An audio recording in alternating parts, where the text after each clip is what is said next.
Are you willing to risk everything to try to save this country? And I'm hoping that by me coming forward and doing the best I can and for surviving as long as I can, I will inspire other insiders and give them the courage and the hope they need to make that decision as well, and see if we can't start making some progress against this thing. It's important to understand what the 5G is doing and what they say it's doing. We're told on the IEEE beamforming document that this technology cooked your eyes like eggs in World War II. Voice-to-skull, hive mind, behavior manipulation technology. And you all need to understand these are military weapons. These are assault frequencies. The true control grid is this technology. If you garner nothing more than that, that's what you need to know. It's microwave radiation warfare, is what this is. Supercomputer software programming will manipulate the emotions and behavior and the thoughts of everybody in the United States of America.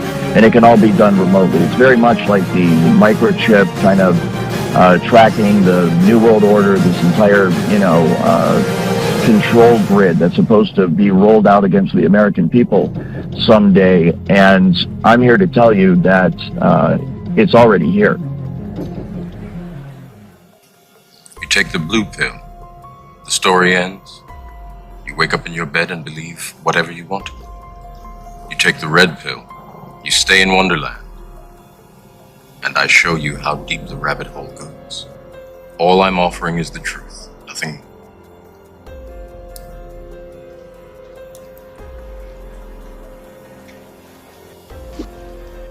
The goal of creating artificial intelligence was for them to become gods, to create a collective mind, a global computer that sees all, sees everything, to create an all-seeing eye.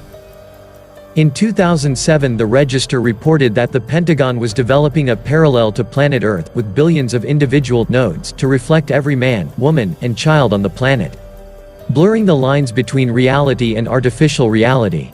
It is called the Sentient World Simulation, a neural network with massive computing power. We're all collectively programming the AI and Google plus all the humans that connect to it are one giant cybernetic collective where we're all sort of plugged in as like nodes on the network, like leaves on a big tree. And we're actually building a computer that has real neurons in real time that's also psychically connected to us, that are organic creatures, a human mass-machine interface, dial it into all the other machines and computers, and have a lifetime model of the world hooked into GPS everything, the Internet of Things, to then be able to predict the future and then be able to control the future. We have to embody all our data and all our knowledge into a working model. It's like a Noah's Ark, it's like an archive. So the way we're going to do that is to build a kind of Microsoft for the brain, or Google for the brain, where we're going to bring all the information that we have ever accumulated on the brain and bring it, upload it into this environment, organize it, and then we're going to develop algorithms that connect all of this data. We'll be able to start exploring and get inside the brain. You see, today I cannot get inside your brain to see how it works. I can measure it from the outside, but I can't get inside and look at what you see. But with this, you'll be able to step inside a brain and look at how it builds a world.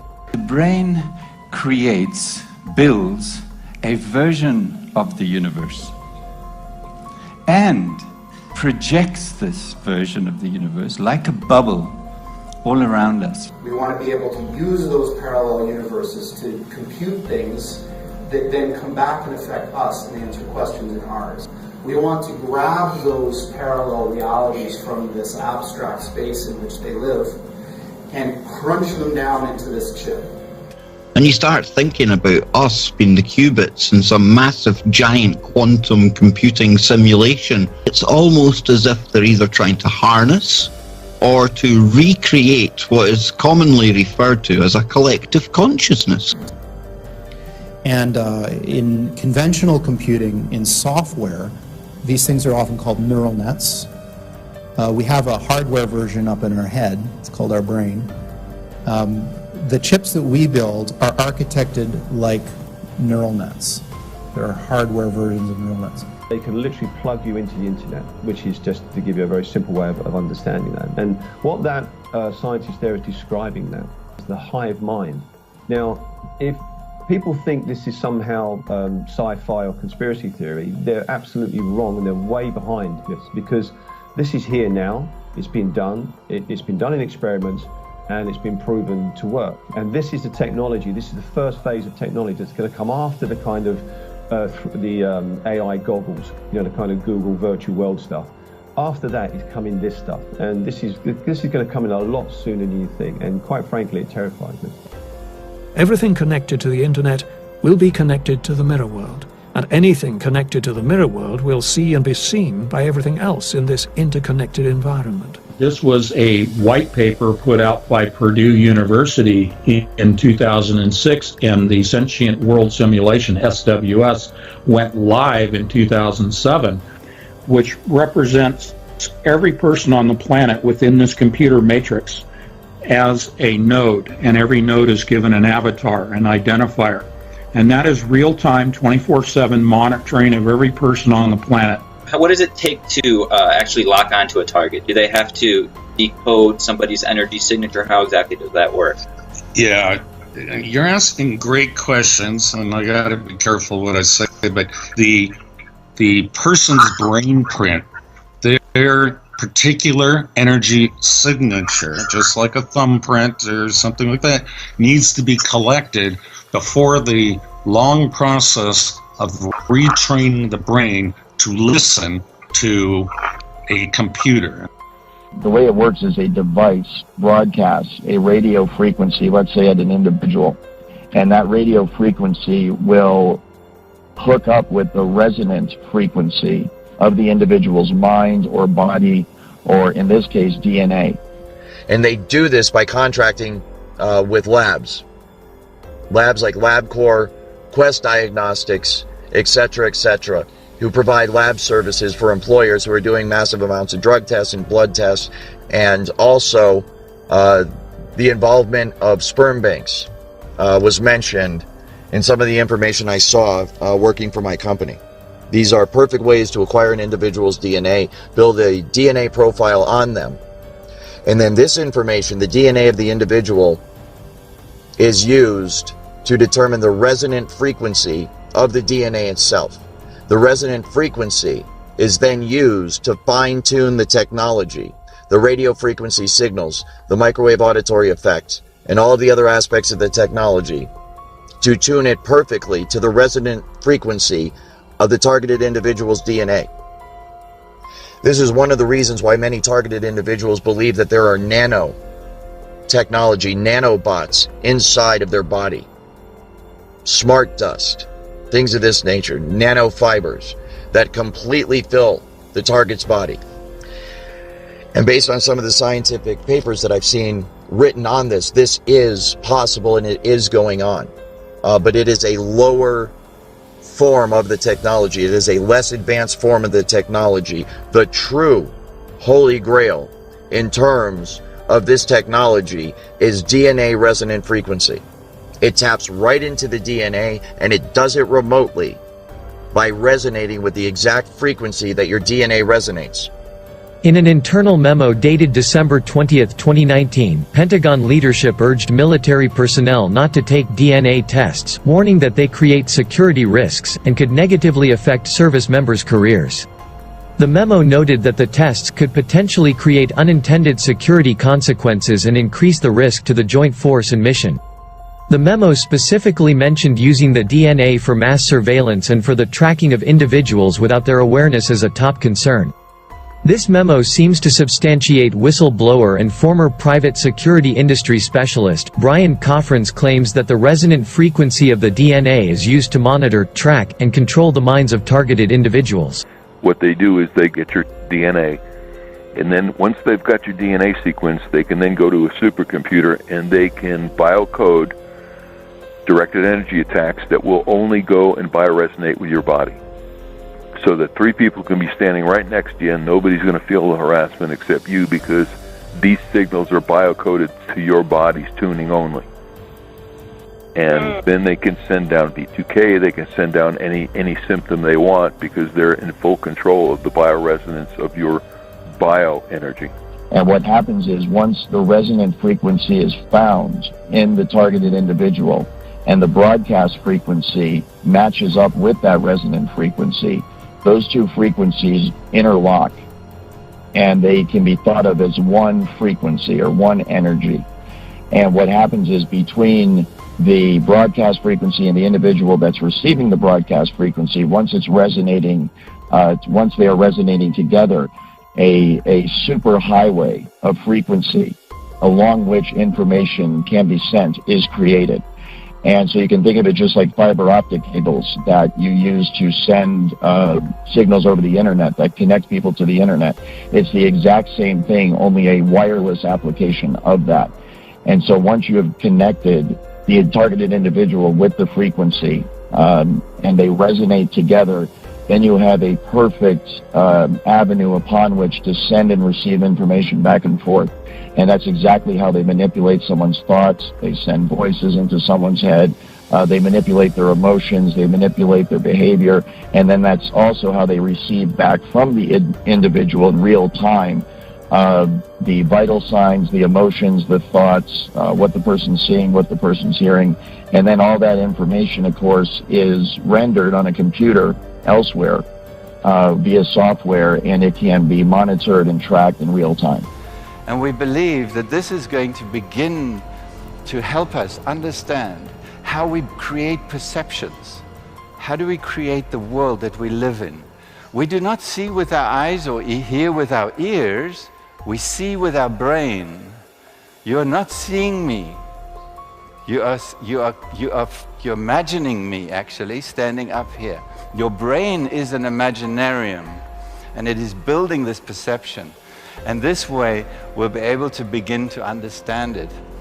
Because of my responsibilities in surveillance as a otherwise normal security specialist, I was showed this technology at work.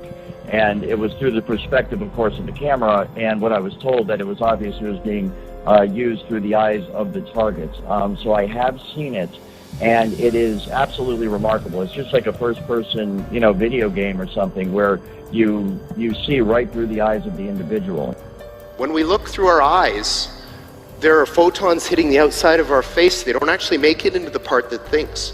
The part that thinks is looking at something else. It's looking at some kind of weird compressed signal. Basically, those optical signals are interpreted by the brain, and then you perceive them as vision. You perceive them as pictures and so forth, but this is all electrical signals within the brain.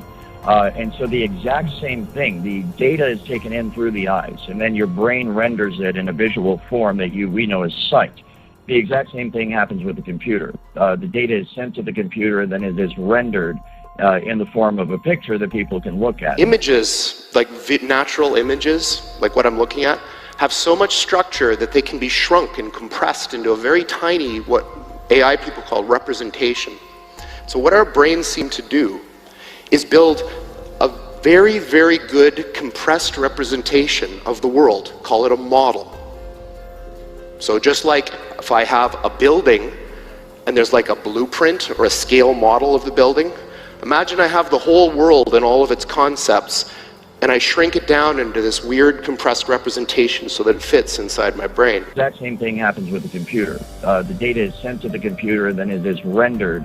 And from what I understand, that's where this technology is right now. The cutting edge is trying to marry, the software that's used to render it on the computer and the actual detecting of the signal and the hacking of the signal within the human mind. So we have the mathematics to make neurons come alive. We also have the mathematics to describe how neurons collect information and how they create a little lightning bolt to communicate with each other. And when they get to the synapse, what they do is they effectively, literally shock the synapse. It's like electrical shock that releases the chemicals from these synapses. And we've got the mathematics to describe this process. So we can describe the communication between the neurons. So there literally are only a handful of equations that you need to simulate the activity of the neocortex. So you can think of the neocortex actually as a massive grand piano, million-key grand piano. Each of these neocortical columns would produce a note. You stimulate it, it produces a symphony. But it's not just a symphony of perception. It's a symphony of your universe, your reality. So the way that we can look at that is to ignore the neurons, ignore the synapses, and look just at the raw electrical activity, because that's what it's creating. It's creating electrical patterns.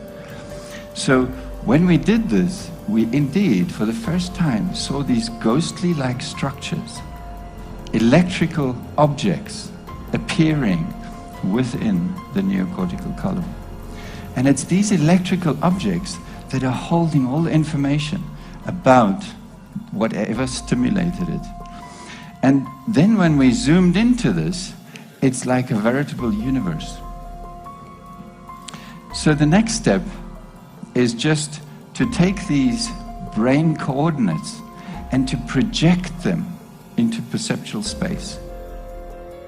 It can literally stop your own thoughts from happening and replace them with other thoughts by sending thoughts to your head. And it's so sophisticated that you cannot tell where these thoughts are coming from. There's no way to discern that they're coming from somewhere other than your own mind. So you can imagine how bad this would be for people that don't even realize this technology exists. And they're having these thoughts, which they think are spontaneous, because being under the influence of this technology now, kind of having been on both sides of it, I am just amazed at the way it works. And I know that the thoughts that they beam into your head originate from the exact same place in your mind that your own natural thoughts originate from.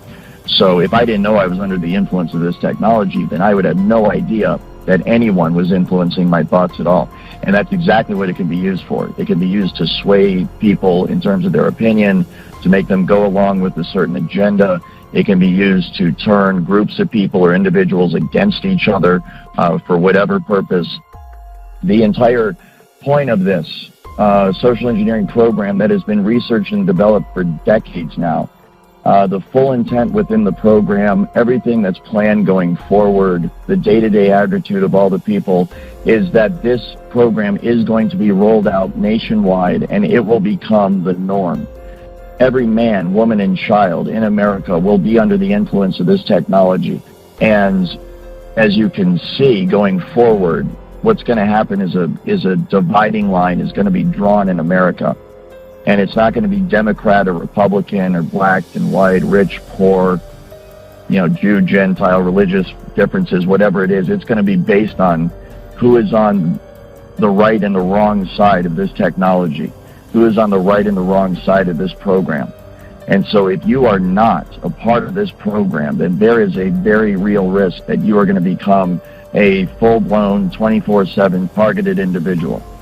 And this technology at that point, when it is nationwide, will be used by automated supercomputer software programming that will manipulate the emotions and the behavior and the thoughts of everybody in the United States of America. And it can all be done remotely. It's very much like the microchip kind of tracking the New World Order, this entire, control grid that's supposed to be rolled out against the American people someday. And I'm here to tell you that it's already here. There isn't going to come a day where there's troops in the streets and tanks rolling down your neighborhood and riot gear and all this stuff. We might have isolated incidents like that. It might get like that every once in a while, but the true control grid is this technology, voice-to-skull, hive mind, behavior manipulation technology. And it can all be done remotely. It can be done simply by targeting you with the frequency, locking into the resonant frequency of your DNA and your mind, and in that manner completely track and trace and control you.